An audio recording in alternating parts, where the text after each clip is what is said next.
እህቴ ባትሆኝ አገባሽ ነበር። ልብ አንጠልጣይ ታሪክ ክፍል 6። ደራሲ ዘሪሁን ገመቹ አቤ፣ ተራኪ ሶፊያ ዩሱፍ። ይህንና መሰል የፍቅር ታሪኮችን ለማግኘት ቻናላችንን ሰብስክራይብ ያድርጉ። መልካም ቆይታ።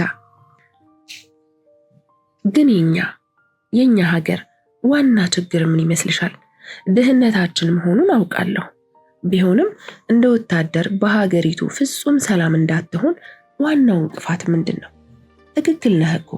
በግራም ዞርክ በቀኝ ለኛ ሀገር ዋነኛው ችግራችን ድህነት ነው። የሚያናጥቀንም የሚያላትመንም እሱ ነው። ግን ከድህነታችን በመመለስ ዋናው ችግር ምንድነው ካልከኝ፣ ጽንፈኝነት ነው። ጽንፈኝነት ማለት አይነ ልቦናን ጨፍኖ በደመ ነፍስ ማሰብ ነው።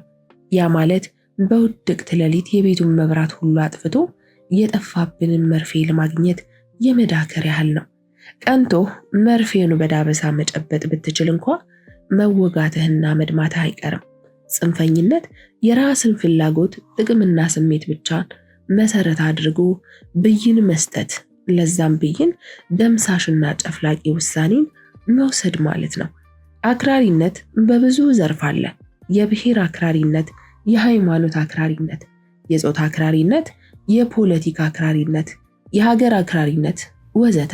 ጽንፈኝነት ነገሮችን ከአንድ የተቸነከረ ፖይንት ኦፍ ቪው ብቻ መመልከትና ፍርድ መስጠት ማለት ነው። ወደ አንዱ ጽንፍ በጣም ተለጥፈን ስንቆም ከሌላኛው ጽንፍ ያለን ርቀት በጣም ሰፊ ይሆናል፣ ከእይታችንም ይጠፋል።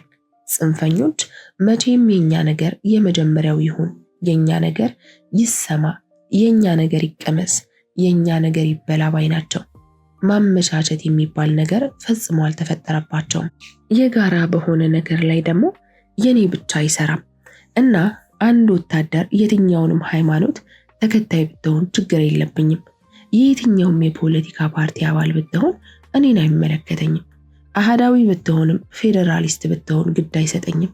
ግን ሁሉም ውስጥ ሆነ ጽንፈኛ ከሆንክ የዛኔ ችግር አለ። አንዳንድ ሰው አክራሪነት ላይ የተሳሳተ የትርጉም ስህተት ሲፈጽም ያለው። አንድ ሰው የራሱን ሃይማኖት ይዞ የሃይማኖትን ዳግማዊና ቅኖናዊ ሕግጋን ሳያፋልስ በፍጹም መሰጠትና ትኩረት ተግባራዊ በማድረጉ አክራሪ ሃይማኖተኛ ነው ልንለው እንችላለን። አክራሪነቱ ግን የሌላው ሃይማኖት አማኝ ድንጋይ እስካልወረወረና የሌላውን አማኝ ማምለኪያ ቦታ ላጥቃና ላውድም እስካላለ ድረስ በክፋትም በስህተትም ሊወሰድ አይገባም። በብሔርም ስትመጣ እንደዛው። አንድ የኦሮሞ ብሔር ተከታይ በኦሮምኛ ቋንቋ ማውራቱ፣ በየዕለቱ የኦሮሞ ባህላዊ ልብስ መልበሱ፣ ገንፎና አንጮቴና ወተት በየዕለት ምግቡ ማድረጉ በፍጹም ችግር የለውም። ችግሩ በአካባቢ ያለው ሰው ሁሉ እንደዛው ይሁን ብሎ ማሰቡ ነው። በጆሮዬ ከኦሮምኛ ውጭ ሌላ ቋንቋ እንዳይሰማ በማለት ከሌላው ብሔር ጋር ባለው መስተጋብር ችግር መፍጠር ከጀመረ ነው። እሱስ እውነትሽን ነው። እኔም አክራሪነትን በጣም መጸየፍ ከጀመርኩ ቆየሁ። በሃይማኖት አክራሪዎች ምክንያት ሃይማኖት የሚባል ነገር እርግፍ አድርጌ ትቻለሁ።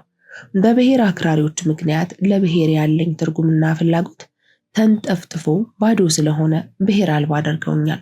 የሀገር አክራሪዎች ደግሞ ሀገሬን ሊያሳጡኝ ጫፍ ላይ ናቸው የሚል ማብራሪያ ሰጠኋት።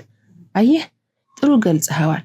የአክራሪዎቹን ዋና ዓላማ ምንም የማይጠየቁ አባላትን ከጎናቸው ማሰለፍና ከመሃላቸው ይሉትን ገፍተውና ተስፋ አስቆርጠው ከጨዋታ ውጭ ማድረግ ነው። ከዛ ማን ይቀራል? እነሱ ከነጭፍን ደጋፊዎቻቸው። ተቃራኒዎቻቸው በተመሳሳይ የጨዋታ ህግ ከነጭፍን ደጋፊዎቻቸው በዛኛው ጫፍ ይቆማሉ። ከዛም ጦር መወርወሩና መሳሪያ መተኳኮሱ ቀላል ይሆናል። በዚህ መሃል ሀገር ይበጠበጣል። ወታደሩ ባረባ ነገር ከአንዱ ጫፍ ወደ ሌላ ጫፍ እየተስፈነጠረ ሁኔታዎችን ለማስተካከል መስዋዕት መክፈሉን ይቀጥላል። ደግሞ የሚገርመው እኮ የጽንፈኞች አሰላለፍ እንደ ሁኔታዎች መከረባበቱ ነው። አሁን በብሔራቸው መመሳሰል ምክንያት የአንድ ቡድን ማሊያ ለብሰው ለአንድ ዓላማ ሲፋለሙ የቆዩ ጓደኛሞች የጨዋታው ግጥሚያ አይነት ወደ ሃይማኖት ሲቀየር ጭራሽ እንደማይተዋወቁ በተለያየ ቡድን ተሰልፈው እርስ በርስ ይጠዛጠዛሉ። አክራሪዎች አንድ የጋራ ጸባያቸው ጸረ እኩልነት መሆናቸው ነው። በአፋቸው ቢያንበለብሉትም ፈጽሞ ከሌላ ሰው ጋር እኩል መሆንን አይቀበሉም። የነሱ ሃይማኖት የሀገሪቱ የመጀመሪያ እንዲሆን፣ የነሱ ብሔር የሀገሪቱ የበላይ እንዲሆን ወዘተ ብቻ ነው የቀንና የሌት ህልማቸው። መፍትሄው ግን ይኖረው ይመስልሻል? መፍትሄውማ መካከል ላይ ያሉትን እንዳንተ በእነሱ ድብቅ ሴራ በሂደቱ ተስፋ ቆርጠው ከመድረኩ ራሳቸው ያገለሉ ወይም ጆሮአቸውን ደፍነው የተኙትን ማንቃትና እነሱን ማብዛት ሲቻል ነው። መንግስትስ? እኛ ስለ መንግስት የማስፈጸምና የመቆጣጠር አቅም ያለን ግንዛቤ ከእውነታው ጋር ፈጽሞ የተምታታ ነው። ምናልባትም ለሺህ ምናምን ዓመታት በነገስታት ሲገዛ የኖረ ማህበረሰብ ነገስታት ደግሞ ስልጣናቸው ከላይ የተፈቀደ የሚመረጥላቸውም የሚቀባቸውም አምላክ እንደሆነ እየታመነ ሁሉን አድራጊነትና ሁሉን አዋቂነት ገንዘባቸው እንደሆነ ሲፈርድ በመጣ የክብርና የፍትሃዊ ስሜት ሲተዳደር የኖረ ማህበረሰብ ዛሬ መንግስት ማለት የመጨረሻውን ወንበር የያዘ ሰውዬ እንደሆነ በደመ ነፍስ ማመን፣ በሀገሪቱ ለመጣው ስኬትም ጠቅልሎ ለእሱ መስጠት፣ ውድቅቱንም እንደያዘ ጠቅልሎ በሱ ማሰብ፣ ሁሉን ማድረግ ይቻላል ብሎ በሌለው አቅምና ችሎታ ላይ መተማመንና ተስፋ ማድረግ ሳይፈጸም ሲገኝ ስላልቻልና አቅም አጥሮት ሳይሆን ሆን ተብሎ በተንኮልና በዳተኝነት ነው ብሎ በመውሰድ መማረርና ራስን መጉዳት። ምሳሌ የምንኖርበት ከተማ ስፋቱ ምን ያህል ነው? ስንት ቀበሌ ያለው? ስንት ህዝብ ይኖርበታል?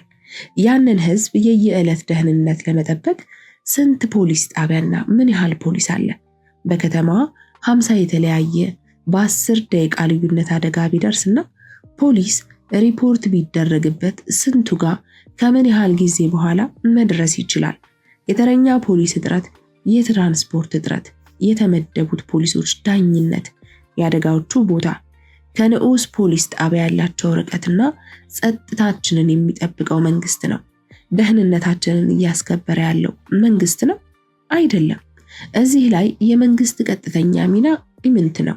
ግን ደግሞ እንደ ማህበረሰብ በውስጣችን ያዳበርነው መንግስትን የመፍራት የማስፈጸም አቅሙን አካኖ የማሰብ ባህሪያችን እርስ በርስ እንድንከባበር አድርጎናል። የወጡትን ህጎች የማክበር አቅማችን በንጽጽር ሲታይ ከፍተኛ ነው። እውነታው ግን መንግስት ህግን ለማውጣት ያለውን ብቃት ያህል እነዛ ህጎች እንዳይጣሱ ቀድሞ የመከላከልና ሲጣሱም ተከታትሎ የመቅጣት አቅሙን ውስን ነው። ፈጣሪ ይመስገን። ይህንን እውነት በልኩ የሚረዳ የማህበረሰብ አካል ከ2% የማይበልጥ በመሆኑ መንግስት እንደ ሰፈር ጎረምሳ እየተኮሳተረና እያስፈራራ ብቻ ራሱን አስከብሮ ለረጅም ጊዜ እንዲኖር ረድቶታል። እና ማጠቃለያሽ ምንድን ነው? ማጠቃለያውማ ምንጊዜም ራስህን በራስህ ለመጠበቅ ትጋ። ከመንግስት የምትጠብቀውን ነገር በተለይ እንደ ግለሰብ መንግስት ለኔ ማድረግ አለበት ብለህ የምታስበውን ነገር በተቻለህ መጠን ለዜሮ የተጠጋ ይሁን። ያን ጊዜ ከራስህም አልፈህ ሌሎች የኔ የምትላቸውን ሰዎች ለመጠበቅና ለመታደግ ብቃት ይኖርሃል። በተቃራኒው መንግስት እንዲህ አደረገ፣ መንግስት ለምን እንዲህ አያደርግም እያልክ በየቀኑ ስትነጫነጭና ስታማርር የምትውል ከሆነ በስተመጨረሻ የጨጓራ በሽተኛ ሆነህ ታርፈዋለህ እንጂ በህይወትህ ምንም ለውጥ አታመጣም። አምርሮ ማማረር እኮ ወደ አምርሮ መጥላት ያድጋል። አምርሮ መጥላት ደግሞ መንግስትን ለማስወገድና በሌላ ለመተካት እርምጃ ለመውሰድ ይገፋፋል አልኳት ፈራ ተባ እያልኩኝ። ችግሩ እሱ አይደለም እንዴት? በአንተ እድሜ እንኳን ስንት መንግስት ተቀየረ እና መንግስት በመቀያየሩ በአንተ ህይወት ላይ ያመጣው ለውጥ ምንድን ነው? በሀገሪቱስ አንዱ መንግስት ሲመጣ በዛኛው መንግስት የነበረን ስህተት ያስተካክል ይሆናል፣ ግን ደግሞ ውሎ ሳያድር ተመጣጣኝ የሆነ ሌላ የራሱን ችግር ይፈጥራል። በተለይ አፍሪካ ውስጥ መንግስት መቀየር ማለት በአጠቃላይ የችግር አይነት መቀየር ማለት ነው። እሁይ ይብቃን። የፖለቲካ መድረክ አደረግነው እኮ። እሺ እንደውም ደክሞኛል፣ ማለቴ እንቅልፌ መጥቷል፣ እንተኛ። እሺ ጓደኛዬ፣ እውነትሽን ነው እንተኛ። ተንጠራርቼ መብራቱን አጠፋሁና ልክ ከዚህ ቀደም እንደነበረው አዳሮች አይነት አተኛኘት ተኛን። ዕለቱ እሁድ ነው። ረፋድ ላይ ቁርሴን ከበላሁ በኋላ ወደ አልጋዬ ተመልሼ ልጄ ላከችልኝን የእናቷን ማስታወሻ በተመስጦ እያነበብኩ ነው። ይሄ ታሪክ የአፍላነት ጊዜ ታሪካችን ነው። ትኩስ ወጣት ሆነን ይኖር ነው። ወጣትነት ውስጥ የሚንፎለፎል ኃይል አለ። ልክ የኒውክሌር ኃይል አይነት ወደ ማብራት ኃይል ተቀይሮ ልማትን የሚያሳልጥ፣ ወደ አውዳሚ ቦምብ ተቀይሮ ለጦርነት ውሎ ከተማን የሚያፈርስ ወጣትነት፣ ከተራራ የሚገዝፍ ነገሮችን የማድረግ ጉጉትና ሳይታክቱ የመሞከር ትጋት፣ ቢወድቁ በፍጥነት ተነስቶ የመቆም ጽናት። አዎ ከሰው ልጅ የዕድሜ እርከኖች ጎልደን ኤጅ የሚባለው ነው ወጣትነት። ሕፃንነትና ታዳጊነት ከኋላ ትቶ ጎልማሳነትና አዛውንትነትን ከፊት አስቀምጦ ከህይወት ዘንግ የመሃል አንጓ ላይ ያለ በእንቁ ያሸበረቀ ጌጥ ነው። ወጣትነት ውበት እንጥፍጣፊ አቅሙ የሚጎመራበት ስሜት ክላማይክሱን ገጭቶ የሚንፎለልፈልበት የአበባነት ዕድሜ ነው። የፍቅር ኮንሰርት ቢዘጋጅ የዳንሱን መድረክ የሚሞላው ወጣት ነው።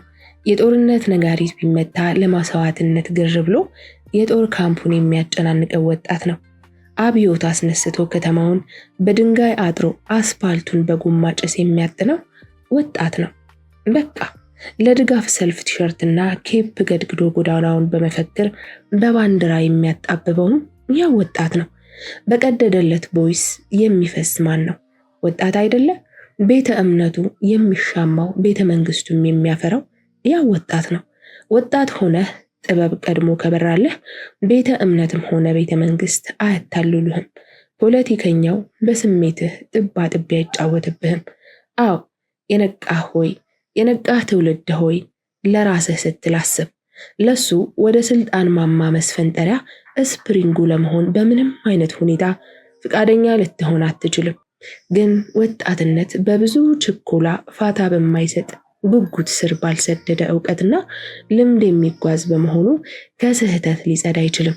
እርግጥ ሙሉ የሰው ልጅ ከስህተት ጋር የዕድሜ ልክ ትስስር አለው። ወጣትነት ላይ ግን ይለያል። እኔም እንደ አብዛኛው ሰው ህይወቴን ያጨመላለኩት በዚህ የወጣትነት ዕድሜ በሰራሁት ስህተት ነው። ሆይ እስቲ መዘበራረቁን ገታ አድርጌ እጄ ላይ አንከርፈፌ ያስኩትን ከሪች ማስታወሻ ፎቶ ተነስቶ በልጅ አማካኝነት በቴሌግራም የተላከልኝን ቀጣይ ታሪክ ላንብብላችሁ። ሰኔ 5 2008 ዓ.ም 11ኛ ክፍል ሆነን ነው። ማታ 11 ሰዓት ሆኖ ከትምህርት ቤት ከገባን በኋላ በምን ሰዓት ቤት እንደሄደ ሳላውቅ ኢዮብ ከቤት ወጥቶ ጠፋ። ሰፈር ዞር ዞር ብዬ ቢፈልገው ላገኘው አልቻልኩም። ግራ ገባኝ። ማታ ራስ ሰዓት ላይም ተመልሶ አልመጣም። እነማዬ ሲጠይቁኝ ጓደኛዬ ጋር አብረን እናጠናለን ሲል ሰምቼዋለሁ ብዬ ዋሸሁም። የቤቱ ሰው ሁሉ ከተኛ በኋላ 5 ሰዓት አካባቢ የክፍላችን መስኮትን ከፈትኩለት። ዘሎ ገባ። እስካሁን አልተኛሽም እንዴ? አፈር ብላ። ዝም ብለህ ከቤት ወጣህ እስከዚህ ሰዓት ድረስ ትቆያለህ? የኔ ውድ እህት አሳሰብኩሽ እንዴ? ድንገተኛ በረከት አጋጥሞኝ እኮ ነው። የምን በረከት? እባክሽ ሶፊያ ጋር ነበርኩ። አቤት? ደነገጥኩኝ። ሶፊያ የት? ለምን? ከሷ ጋር ምን ትሰራለህ? ተናደድኩኝ። አዎ ሶፊያን በደንብ አውቃታለሁ። እረ እንደውም የክፍላችን ልጅና ለኔም ጓደኛዬ ነች። የተበሳጨሁበት ጉዳይ ግን ወደ ጎን ነው። ሶፊያ ኢዮብን በጣም እንደምትወደው አውቃለሁ። ማለት እንደምታፈቅረው አውቃለሁ። ብዙ ጊዜ ደጋግማ ወንድምሽን እወደዋለሁ ብላ ነግራኝ ፊት ነስቻታለሁ። እንደዛ ስትለኝ የማቀርብላት ምክንያት ወንድሜ ጎበዝ ተማሪ ነው፣ ያለ ጊዜው ፍቅር ምናምን እያልሽ እንድታዘናጊው አልፈልግም የሚል ነበር። ዋናው ምክንያቴ ግን ያ አልነበረም። ኢዮብን ፍቅረኛም ሆነ ጓደኛ በሚል የብዕር ስም አንድ ሴት በመሃላችን ገብታ እንድትሻማኝ አልፈልግም። ረጋ ብዬ ቤቷ ነበርን አለኝ በሚያበሳጭ የድምፅ ቃና። ለመሆኑ እስከዚህ ሰዓት ቤቷ ጎረምሳ ስታቆይ ቤተሰቦቿ ምንም አይሏትም? አታስቢ የኔ እህት፣ ብቻዋን ነበረች። ብቻዋን? አዎ። ምን ነው ደነገጥሽ? ገጠር ሄደዋል። ብቻዋን ስለምታድር ነው የጠራችኝ። እና ምን ነው ብቻዋን ጥላሃት መጣ? የሆነ ነገር ቢያስደነግጣትስ አብረሃት አታድርም ነበር? እንኳን አድሬ ላመሸሁት ሞቼ ይልሻለሁ። አንቺ ጓደኛሽ እንዳንቺ እንዳትመስልሽ። አስጮሆችኝ እኮ። አስጮሆችኝ ማለት መታህ ነው ወይስ አስደንግጣ? አይ አንቺ ልጅ በቀላሉ አይገባሽም። ብቻ ያልሆነ ነገርን አደረግን። አንተ ያመሃል እንዴ? ከተቀመጥኩበት አልጋ ተነሳሁ። እምባይ 4 መስመር ሰርቶ በጉንጮቼ ላይ መፍሰስ ጀመረ። ወለሉ ላይ ተዘርፍጬ መሬቱን አሰስኩት። ኢዮቤ ያላሰበው ዱብዳ ነው የገጠመው። በጣም ግራ ገባው። በጣም ደነገጠ። እንዴ ምን ሆንሻል? እረ ድምፅሽን ቀንሺ፣ እነቴቴ እንዲሰሙ ትፈልጋለሽ እንዴ? አንተ እንዴት እንደዚህ ትሰራለህ? ምን ነክቶህ ነው? ምን ችግር አለው? ይሄ እኮ ማንም ወጣት የሚሰራው ኖርማል ነገር ነው አይደለ? እኔስ ወጣት አይደለሁ? ለምን እስካሁን አልሰራሁም? ለምን? ቆይ እሱን እንግዲህ ራስሽን መጠየቅ ነው አይደለም? በሽታውስ እንዴት እንዲህ እንዝላል ትሆናለህ? በዛ ላይ ብታረግዝብህስ ምን አባህ ልታደርግ ነው? ደግሞ እምነት ቦታ ይሄ ሁሉ ዘመን የተመላለስከው ለዚህ ነው? ይሄ እኮ ዝሙት ነው። አረ በፈጠረሽ እኔ ጸጸት እንዲሰማኝ ለማድረግ የሚያስችልሽን አንድም ምክንያት እኮ አልቀረሽም። እኔ እኮ አስቤበት አልነበረም እሷ ጋር ሄድኩት። ድንገት ነው ሳናስበው ወደዛ የገባ ነው። ጥሩነቱ ግን እሷ ሁሉንም ነገር አዘጋጅታ ነበር የጠበቀችኝ። ሁሉንም ማለት ያው እንዳታረግዝ ነው። በሽታውንም እንደዛው። እሷማ እንደዛ ታደርጋለች። ልምድ ያላት የማትረባ ነች። እሺ የፈጣሪ ቃል መጣሱስ? ዝሙቱስ? እሱን እንግዲህ አንዴ ተሳሳትኩኝ። ወደኋላ መልሼ አልውጠው። ማድረግ የምችለው ንስሐ መግባት ነው። እሱን አስብበታለሁ። አሁን እንተኛ ደክሞኛል አለኝና ልብሱን ፊቴ ላይ አውላልቆ ከውስጥ ገባና ከጭቅጭቄ ለማምለጥ ጭምር መሰለኝ እቅልል ብሎ ተኛ። እኔማ ካንተ ጋር ብሬ አልተኛም፣ ከማይረባና ቆሻሻ ሰው ጋር ብሬ አልተኛም አልኩና አልጋ ልብሱን ከላዩ ላይ ገፍፌ ትራሴን ወሰድኩና ምንጣፉን ወለሉ ላይ ዘርግቼ ተኛሁኝ። ተነስቶ እንዲለምነኝ ጉንጬን ግንባሬን እየሳመ ይቅርታ እንዲጠይቀኝ እቅፍ አድርጎ ፀጉሬን እያሻሸ ሁለተኛ አልመለስበትም ብሎ በስሜ የማለ ቃል እንዲገባልኝ ፈልጌ ነበር። እሱ ግን ዝም አለኝ። ደረቅ ወለል ላይ ብገላበጥ ብል ምንም ጭራሽ ጭልጥ ያለ እንቅልፍ ውስጥ ገብቶ ማንኮራፋት ጀመረ። ምን ላደርግ? ግራ ሲገባኝ ቀስ ብዬ ከወለሉ ተነሳሁና ወደ አልጋዬ ተመለስኩኝ። ብርድ ልብሱን ገልጬ ሰርስሬ ከውስጥ ገባሁና ጉያው ውስጥ ተሸጎጥኩኝ። የእሱ ያልሆነ አስጠሊታ ጠረን በአፍንጫዬ እየማኩኝ በለቅሶ እየታጠብኩና በንዴት እየተንጨረጨርኩ እንቅልፍ ወሰደኝ። እንግዲህ በዛን ቀን ነው ሰይጣን እንኳ የማያስበውን ምኞት በውስጤ የተጸነሰው። ኢዮብ ባሌ እንጂ ወንድሜ መሆን አልነበረበትም። በዚህ ጉዳይ ፈጣሪ ተሳስቷል ብዬ ሙግት መግጠም ጀመርኩኝ።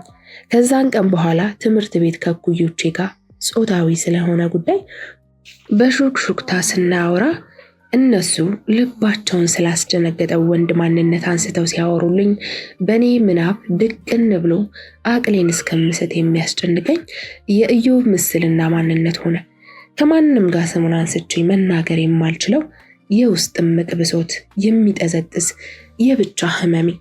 ይችን ቀን በደንብ አስታውሳታለሁ። ከጓደኛዋ ጋር ያሳለፍኩትን የፍቅር ታሪክ ሳልደብቅ በጉጉትና በመደነቅ የነገርኳት ያለምንም መሸማቀቅ በኩራት ነበር። በጣም የምወዳት እህቴ ብቻ ሳይሆን ብቸኛዋ የልብ ጓደኛዬ ጭምር ስለሆነች እንዲህ አይነት አዲስ ልምድና አስደማሚ የወጣትነት ገጠመኝን ከሷ ውጭ ለማን ልናገር እችላለሁ? ያገኘሁት ግብረ መልስ ግን ከጠበቅኩት ፍጹም ተቃራኒና አብሻቂ ነበር። ለእነቴቴ ብነግራት ራሱ የዛን ያህል አምባሯ አታስነሳም ነበር። በጣም ነበር የበሸኩባት። ይች ልጅ የኔ መደሰት አያስደስታትም እንዴ ስላሰብኩኝ እንጂ ስለምታፈቅረኝ ቀንታ ነው የሚል ሐሳብ ፈጽሞ በምናቤ አልመጣም ነበር። እንዴት ነው ይመጣል? እንደውም በዚህ ድርጊቷ ቂም ይዤባት የዛን ሰሞን የፈጸምኳቸውን ሁሉ ተመሳሳይ ታሪኮች ሚስጥር አድርጌ ሳልነግራት ደብቄያታለሁ። እስኪ ቀጣዩን ደሞ ላንብበው። ሰኔ 14 2008 ዓ.ም ሌሊት ተነስቼ ፈጣሪ ወደ እምነት ቦታ እንዲሄድ አደረገኝ። እባክህ ያሳደግከኝ አምላኬ ሆይ በአእምሮዬ የተሰነቀረብኝ መጥፎ ሐሳብ ከውስጤ ጠብልኝ። እባክህ አምላኬ ይቅር በለኝ። ምንድን ነው በውስጤ የበቀለው ጨለማ ሐሳብ? ምንድን ነው አእምሮዬን እየበላው ያለው ኃጢአት? በጥልቅ ሐዘን አንገቴን ደፍቼ ከዚህ ከገባሁበት እንደወጣ አምላክ እንዲረዳኝ ጸሎት አደረግኩኝ። ድክመቴን አይቶ ምርኩዝ እንዲሆነኝ ጸለይኩኝ። ሳስበው ግን ጸሎቴ ከልብ የመነጨ አይመስለኝም። ምክንያቱም ዕለት በዕለት ይህን መጥፎ ሐሳብ ከምናቤ ያውጣልኝ ብዬ በተማጸንኩኝ ቁጥር ይባሱኑ ሐሳብ ልክ እንደ ክፉ የነቀርሳ በሽታ በመላ አካላቴ እየተሰራጨ ጭራሽ ሙሉ በሙሉ ተቆጣጠረኝ። በቃ ከሱ ውጭ በዚህ ምድር ላይ ምን አለኝ ብዬ እስካስብ ድረስ በአጋጣሚ በእዛን ጊዜ ከመስፍን ጋር ተቀራረብን። መስፍን አስተማሪ ነው። የተዋወቅነው እምነት ቦታ ነው። ትምህርት ቤት ስናገለግል ነበር። ሁለታችንም የፍቅር ተጣማሪ ሆነን የምንሰራበት መንፈሳዊ ድራማ ላይ ተመደብን። ድራማው ለሰንበት ትምህርት ቤት ገቢ ለማስገኘት በትልቅ ደረጃ ለሕዝብ በክፍያ እንዲታይ የታሰበ ስለነበር ልምምድ ጠንከር ያለና በየቀኑ ለ2 ወር በተከታታይ የሚደረግ ነበረ። እንግዲህ ይህ የድራማ ልምምድ አልቆ ድራማውም ለሕዝብ ከቀረበ በኋላ እንደ በፊቱ የማገናኘት አጋጣሚው ተቋረጠ። በሳምንት 1 ወይም 2 ቀን ብቻ መገናኘት ሆነ። ለኔ ሁኔታው ምንም የተለየ ነገር አልነበር። ለመስፍን ግን የተለየ የሆነበት ይመስለኛል።